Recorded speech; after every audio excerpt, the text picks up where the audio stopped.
सिकंदराबाद के सपना लो कॉम्प्लेक्स में आग के हादसे से 6 जिंदगियां तल्फ हुई हैं, जिसका हुकूमत को काफी रंजो गम है और हुकूमत तेलंगाना महलूकीन के अफराद खानदान के गम में बराबर की शरीक है।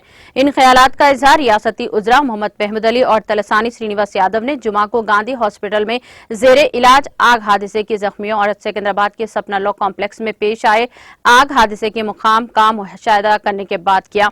इनके मुताबिक मुकाम हादसे की इमारत की 5वीं मंजिल पर आग लगी और देखते ही देखते 6ठी मंजिल को भी आग ने अपनी लपेट में ले लिया।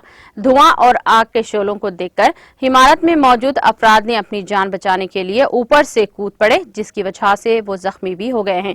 तमाम जख्मी अफराद गांधी हॉस्पिटल में जेर इलाज हैं। उन्होंने कहा कि इस हादसे में जख्मी होने वालों को बेहतर इलाज फराहम किया जाएगा। वजीर दाखिला मोहम्मद महमूद अली ने कहा कि आग की वजह शॉर्ट सर्किट बताई जाती है, जबकि महकमा पुलिस और फायर डिपार्टमेंट ने हादसे की तहकीकात भी शुरू कर दी है। तहकीकात के बाद खातियों के खिलाफ सख्त कानूनी कार्रवाई की जाएगी। वजीर मौसूफ ने अवाम से अपील की है कि वो किसी भी कॉम्प्लेक्स या इमारतों में क़याम या कारोबार करने से कबल फायर महकमे की इजाजत और आलात की जांच कर ले, ताकि किसी भी किस्म के हादसे से महफूज रह सकें। उन्होंने कहा कि इंसान की जिंदगी से ज्यादा कीमती कोई चीज नहीं है। उन्होंने दुख का इजहार करते हुए कहा कि सपना लो कॉम्प्लेक्स में आग के हादसे में 6 होनहार नौजवान हलाक हो गए हैं, जिनकी तलाफी मुमकिन नहीं है। आखिर में कहा कि वज़ीर आला के चंद्रशेखर राव ने ऐलान किया है कि तेलंगाना हुकूमत हादसे में हलाक होने वालों के अफराद खानदान को फीकस 5 लाख रुपये एक्सग्रेशिया फराहम करेगी। స్వప్నంలో కాంప్లెక్స్ లో జరిగిన సంఘటన బాధాకరమైనటువంటి అంశం। 6 మంది యంగ్స్టర్స్ అంతా 22-23 సంవత్సరాల షివ్నెట్ అని చెప్పేసి ఒక ప్రైవేట్ ఆర్గనైజేషన్లో పనిచేస్తున్నటువంటి వాళ్ళు। సరే, దాన్ని కూడా పెద్ద మోసం ఉందని చెప్తున్నారు। రెండోది ఆ బిల్డింగ్ షార్ట్ సర్క్యూట్ కావడం మూలాన జరిగినటువంటి ప్రమాదం। రెండోది ఫైర్ సర్వీసెస్ అధికారులు కానీ ఈవీడీఎం అధికారులు కానీ పోలీస్ కానీ ఎంత ప్రయత్నం చేశారో మీ మీడియా సమక్షంలో మీరు చూశారు।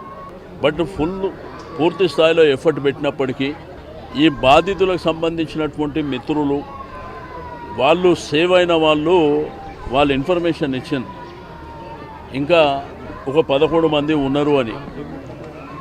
నా కళ్ళ ముంగటనే ఒక 6 మంది సేవ్ అయ్యారు। ఒక పిల్లోడు బాగా ఏడుచుకుంటూ సార్ కొంత ఆక్సిజన్ కావాలి, ఒక 5 మంది ఒక రూమ్లో పోయి తలుపులు వేసుకున్నారు అని చెప్పిండు।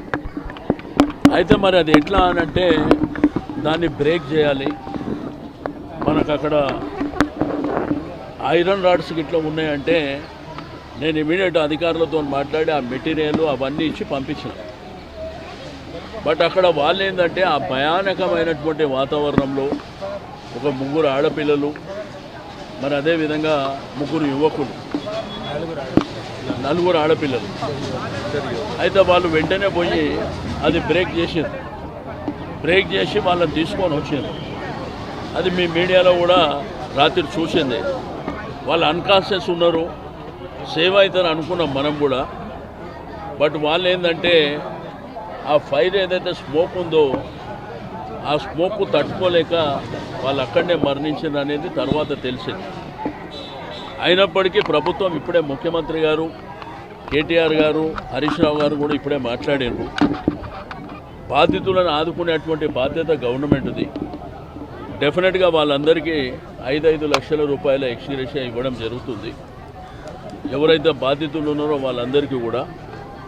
దాంతోపాటు జరిగిన సంఘటన మీద స్వప్నంలో కాంప్లెక్స్కు సంబంధించినటువంటి ఓనర్స్ మీద కేసు రిజిస్టర్ చేసినాం। ఈ క్యూనెట్ కూడా కొంత వరంగల్ కానీ మహబూబాబాద్, నర్సంపేట్, అదేవిధంగా ఖమ్మం ప్రాంతం నుంచి కొన్ని కంప్లైంట్స్ ఉన్నాయి। వాళ్ళందరినీ కూడా మరి ఇమ్మీడియట్గా అరెస్ట్ చేయడం, కేసులు రిజిస్టర్ చేయడం, రికవరీస్ కూడా చేయడం। బాధితులు ఎవరున్నా కానీ తప్పకుండా ఈ చనిపోయిన వాళ్ళే కాకుండా చాలామంది బాధితులు ఉన్నారని చెప్తున్నారు। ఎట్టి పరిస్థితుల్లో వదిలిపెట్టే సమస్య లేదు। 6 మంది చనిపోయిన మా ఫైర్ డిపార్ట్మెంట్కు ఇన్ఫర్మేషన్ వచ్చే తర్వాత ఇమీడియట్ అన్న కంట్రోల్ చేశారు। ఫైర్తో కంట్రోల్ అయింది, దుమ్ముతో ఈ స్మోక్తో అంటే 6 మంది చనిపోయినా చాలా దుఃఖం ఉంది। తలసాని అన్న డీటెయిల్ చెప్పారు, ఎంక్వైరీ చేస్తున్నారు, కమిటీ ఇచ్చిన। నెక్స్ట్ టైం ఇట్లా జరగాలేకుంటే Hyderabad population day by day ఎక్కువ అవుతున్నారు, బిజినెస్ ఎక్కువ అవుతున్నారు, చాలా అలాగే ఇట్లా ఇన్సిడెంట్ బి అవుతున్నారు, చాలా దుఃఖం ఉంది। లాస్ట్ టైం ఈ టైంలో అంటే 3-4 ఇన్సిడెంట్ అయింది అన్న. ఇప్పుడు చెప్పినా మీకు మొత్తం సెల్లర్లో బిజినెస్ చేసినా ఆపేసేసిన. Fire department every precaution తీసుకువెళ్తున్నారు.